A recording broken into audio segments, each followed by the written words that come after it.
Bonjour à toutes et à tous, j'espère que vous allez bien. On se retrouve cette semaine pour la paracha Korach.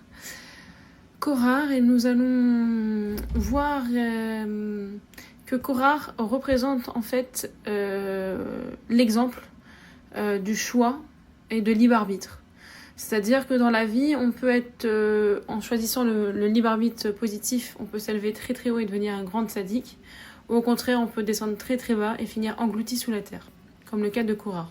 Donc on va voir que Korach est un exemple de libre arbitre et surtout l'antithèse de tout juif. Je dédie ce cours particulièrement à la Refoua Shelema de Shoshana Bat Aourida, de Esther Lévy. Je dédie ce cours à la Refoua Shelema de Nuna Bat Simcha. Je dédie ce cours spécialement aussi à l'Inouï Nishmat pour ma grand-mère, Chana Bat Julie Tayeb les Bet Akwen. Je dédie ce cours ensuite à la Refoua Shelema de Messaouda Bat Fortuné Bat Messaouda, à la Refoua Shelema de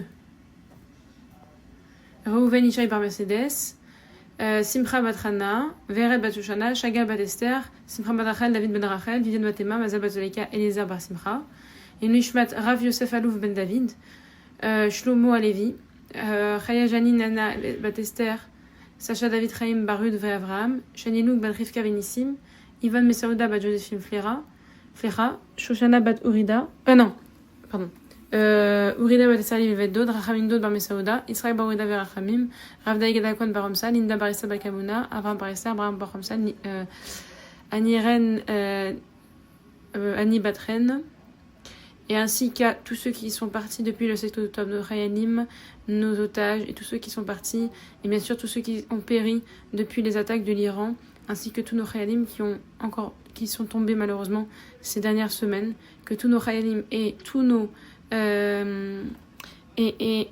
tous nos otages reviennent à la maison, et un bon zivuk pour Ayala Batia Yadasa Batimcha, Vered Batushana, Anaya Batipora Rachel et Léana Bat Nathalie. Korach. Alors, en ce qui s'appelle Korach, c'est, on le sait, c'est l'histoire d'un Korach et son assemblée qui a été toute engloutie sur terre, un drame qui est assez important. Korach était en fait membre éminent de la tribu de Lévi, il était doué, il lisait les Midrashim, il avait une capacité prophétique, il avait une colossale fortune puisqu'il avait trouvé les trésors cachés de Joseph en Égypte.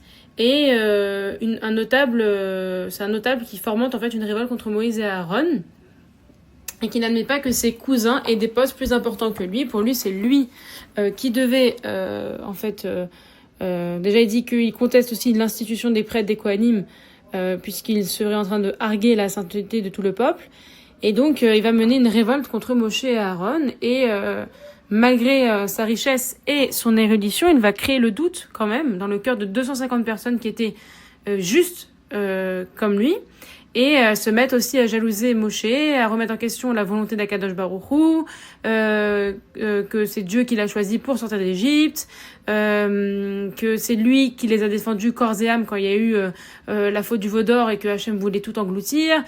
C'est lui qui a voué en fait sa vie entière à ses frères. Mais cette paracha, comme les autres, s'adresse à chacun de nous dans notre fond intérieur et nous fait réfléchir à un des éléments les pires, c'est-à-dire la jalousie. Cette jalousie sort l'homme de ce monde, en fait, tout ce qui est, on sait que Akadosh Baruch Hu déteste la jalousie, l'égoïsme, l'écocentrisme. Et être jaloux, c'est de ne plus vivre, c'est d'être dans une forme d'entité inhumaine. Parce que on est cette obsession inconsciente à voir l'autre, ce qu'il possède, c'est vraiment s'immiscer dans la vie des autres sans voir sa propre vie. Et cette paracha nous appelle à ouvrir les yeux sur la place que l'autre occupe dans notre vie, sur la place de nos pensées et sur la répercussion de nos pensées autour de l'autre. Et voilà. Alors que c'est partie des commandements de ne pas envier la maison du prochain. Et en fait, quelquefois, on agit de cette manière-là. Des fois on n'arrive pas à s'efforcer d'être joyeux lorsqu'on traverse des périodes difficiles, etc., être joyeux pour les autres. Et En fait, dans l'histoire L'intelligent et le simple des contes de Rabbi Nachman de Breslev, on assiste à la scène où l'épouse du simple lui fait remarquer que tous les autres cordonniers gagnent plus que lui. Et au lieu de s'apitoyer sur son sort très médiocre déjà, il lui répond d'une géniale simplicité: pourquoi devons-nous parler des gens? C'est-à-dire, contente déjà de toi, de ce que tu as, et regarde après les autres. C'est-à-dire, arrête de vouloir juger, envier, jalouser, de se comparer à lui. Et en fait, ce qui est intéressant aussi, c'est les clés qui permettent de résoudre cela, c'est de savoir s'isoler, de chercher à donner et non à prendre, et en aspirant à être et non à obtenir et à chercher à acquérir. Et puis, ça, c'était les conseils de Rav Dessler. Mais au-delà de ça, c'est qu'il faut se concentrer sur soi-même et que l'autre devient celui à que je donne et pas celui à qui j'envie. Mais ce qui est intéressant dans la paracha de Korah, on va essayer de pousser un petit peu plus loin pour cette étude, c'est que on dit dans la Torah que Korah prit, fils de Ishtar, fils de Kehat, fils de Lévi et Datan, et Aviram, fils de Liab, et On, fils de Pélet. Alors, ça c'est intéressant parce que, comment vous dire, Israël, voilà, Vaïkar, Korah, Ben. Prendre, c'est-à-dire quoi prendre? C'est prendre quelqu'un, c'est-à-dire l'attirer vers lui. Mais prendre quoi? Est-ce qu'il a pris lui? Est-ce qu'il lui a pris des choses dans sa maison? Est-ce qu'il l'a déshérité? Qu'est-ce que ça veut dire prendre? Et pourquoi tant s'attaquer finalement à Moshe et Aaron? Le premier midrash dit que Korah a repris, c'est-à-dire le verbe prendre dans le sens convaincre avec des paroles douces. C'est ainsi qu'en fait les grands d'Israël ont suivi Korah, c'est-à-dire qu'il a su leur parler avec douceur, il a su en fait leur tourner la tête. Mais aussi l'autre sens de prendre, c'est mettre en relation avec le fait qu'ils aient pris un groupe dissident pour le prétexte suivant, puisque en fait Élite, Safan, le fils de Uziel, son oncle, avait nommé chef de la famille des Kehatites, et Korah en fait s'est dit que Kehat avait 4 fils, l'aîné Amram a 2 fils Aaron et Moïse qui se partagent la grandeur et la royauté, et c'est à lui, fils du cadet, que devrait revenir la position de chef de la famille et non à Elistaphan qui est le fils du Benjamin des Kehatites. C'est-à-dire qu'en fait il y a une question de hiérarchie qui ne plaît pas à Korah, et qu'en fait par les paroles douces, etc., il a ici à rentrer dans le cœur, à rentrer dans l'âme des Lévites qui est autour de lui pour mener une exaction contre eux. Et il a été le fédérateur des mécontents. Il a réussi à prendre, on va dire, le mauvais côté chez chacun pour s'opposer. Et là, pour mieux comprendre l'enseignement que nous rapporte le récit de la révolte de Korah, c'est qu'il faut mettre en perspective d'autres égarements des enfants d'Israël dans le désert. Dans la paracha Be'alotecha, les enfants d'Israël s'étaient plaints de la manne, ils avaient exprimé un fort désir de viande que le Midrash interprète comme un refus de la Torah et des relations avec Akadosh Baruch Hu. Et dans le paracha Shelet Lecha, les explorateurs ont livré un rapport assez biaisé sur la situation. Et donc on voit apparaître 3 tendances humaines, c'est-à-dire la jalousie, la luxure et la recherche des honneurs.